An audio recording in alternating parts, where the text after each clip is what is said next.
we have made it. I have 27 minutes on my clock. I'm 34 miles from the terminal, and that's where my load is to go to Houston. So it looks like I'm going to be resetting at the terminal, and I will use personal conveyance to get there. I still got to go drop this trailer. Thank God it's a drop. I got 27 minutes to drop it, pick up my empty, and get the fuck off this clock. But just so y'all know, your girl did it. There was a wreck at Highway 30 at 6:35, but luckily I know Dallas and we went on the turnpike and got around it. I'll update y'all later. What up, YouTube? I am fucking tired. That is no lie. And I just got done cooking my dinner, so this is gonna be short, sweet, and to the point. I am at the terminal. I use my personal conveyance to get here because after waiting for a couple of drivers, if you've ever been to the Tuesday morning in whatever branch it was, Farmers Branch, there was 6 trucks in there trying to park, some at the dock, some to the left just to do their drops. And of course the guard check dude wants me to park all the way at the end to the furthest one. So parking was no problem. I was in and out of there after, but it took me a while to get down there. So I sent in my empty call and logged off to do personal conveyance. So that's my clock. 12 minutes for the week.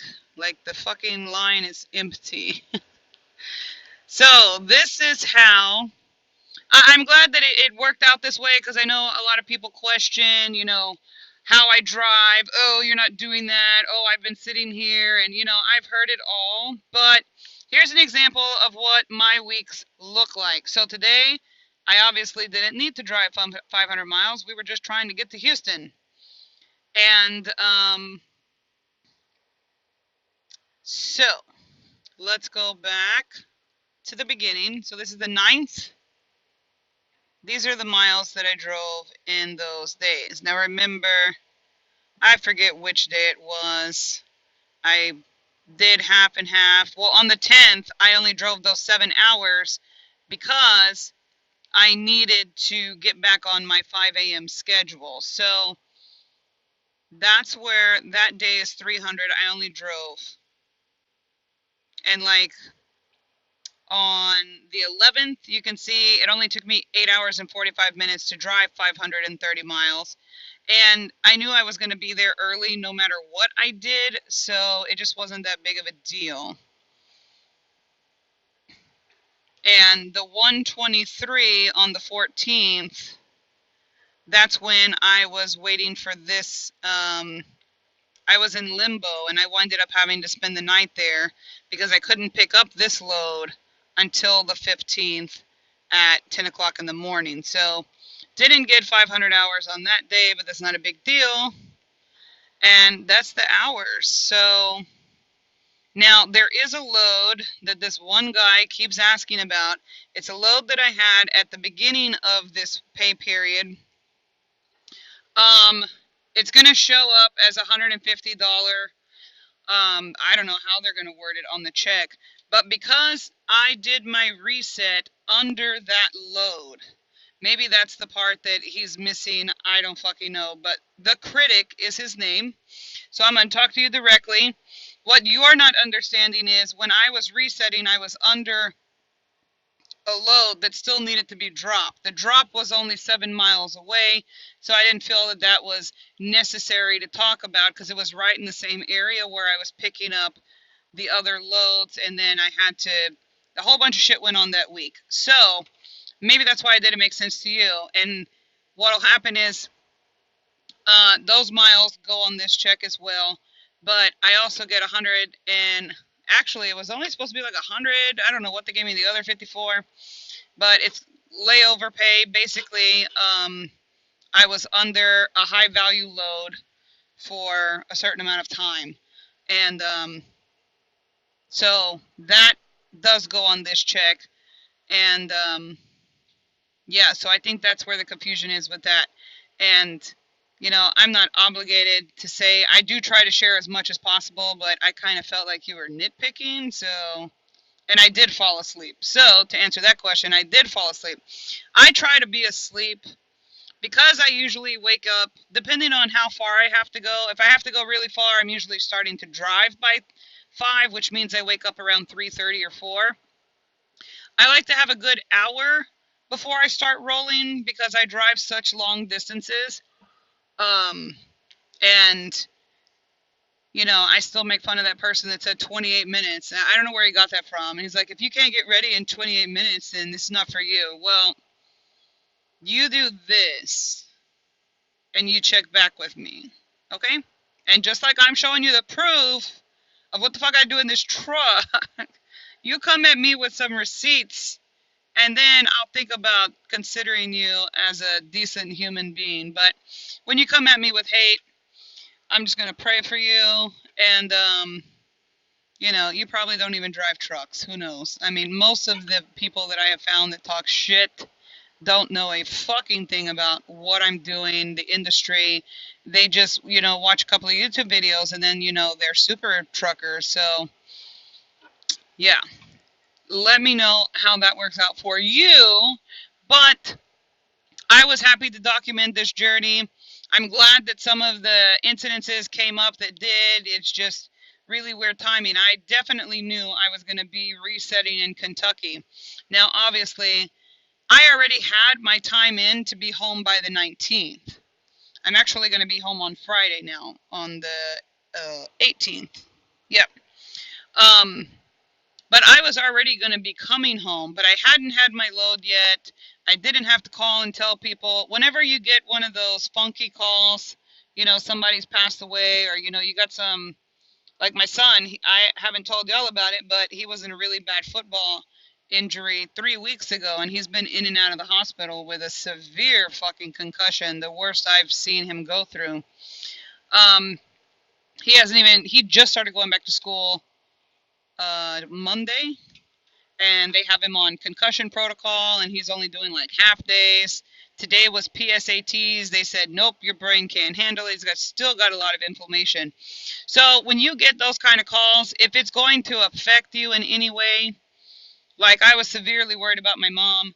I wasn't too close with her fiance just yet. They'd only been together a year, and my mom lives in Louisiana, and it's just a thing. So, while it sucks that he's gone, he was a really great guy and made my mom happy. My biggest concern is always going to be my mom. And, she's fucking devastated. And it's one of those things, it's one of those sacrifices that you deal with when you come out here. I can't just drop everything and go home. The reason that Swift was kind enough to fly me home for my uncle's funeral is, yeah, he was my uncle. Everybody's like, oh my God, he was just your uncle. It wasn't like he was your dad or anything. Well, he was my dad's twin, and had really filled that position, of me losing my dad. The 20th, this Sunday, will be 2 years since we've lost my favorite person in the whole world. And, I had already had that time to go in, but they went ahead, got this load on me, and they were like, look, if you reset in Kentucky, the chances of finding a load coming directly to Houston, this load magically appeared. So we looked at the time, and I love a good challenge, and I'm glad that it worked out. I'm glad that the roads were as open as they were, and truckers weren't driving too stupid, and the four-wheeled people, there weren't that many of them on the road. So it worked out.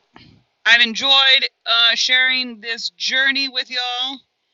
It's really hard to document this much. It's just, I'm so used to my routine where I just do what I do. I made my dinner before. I was like, oh fuck, let me give them an update real quick. So it's just not something I think about. But I have enjoyed sharing this with y'all. I hope that y'all have gotten some kind of experience, or maybe taken a token or two here or there. Does everybody have to drive like this? No, you can do whatever the hell you want to, but don't complain or talk shit about whatever company you're with. You don't even have to be with Swift. You can be whatever company you're with. Don't be one of those people complaining that you're not making the money that the YouTube people told you were going to make. Because to make the money, you have to make those miles. And it is hard. This isn't easy. I didn't, whenever I stopped at Farmers Branch, I called my driver leader, let him know, hey, it's like 4 o'clock in Dallas, so traffic's going to be a little shitty, but I'm going to, hopefully my personal conveyance would get me here because I had 34 miles to go, which in traffic, you kind of got to double that. So I was in a race against that clock because you only get an hour of free time a day, and that little 12 minutes right here on my clock wasn't going to help at all. I made it here with 2 minutes left on my personal time, but I have no bells or whistles. I did get, the normal, hey, you have under an hour, hey, you have under 30 minutes, those kind of things. I've already cleared them out. But, yeah, got it done. And now I get to take a long break. The load that I'm taking to Houston is actually already here at the terminal.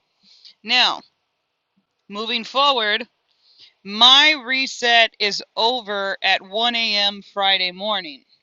But I cannot roll out until 11 a.m. Friday morning. So I get a little bit of extended time to relax before I go home. It sucks. I'm so close to home.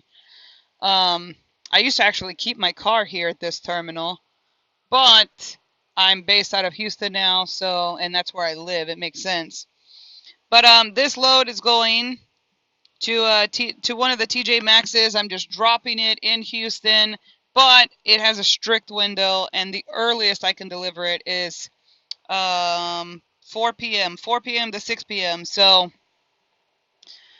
I only need a few hours to get there. So actually, yeah, I'll leave around 11 or 12, and then I'm gonna get stuck in Houston traffic, which is gonna be awesome. 59 West Lane. It's 59 South, West Lane area.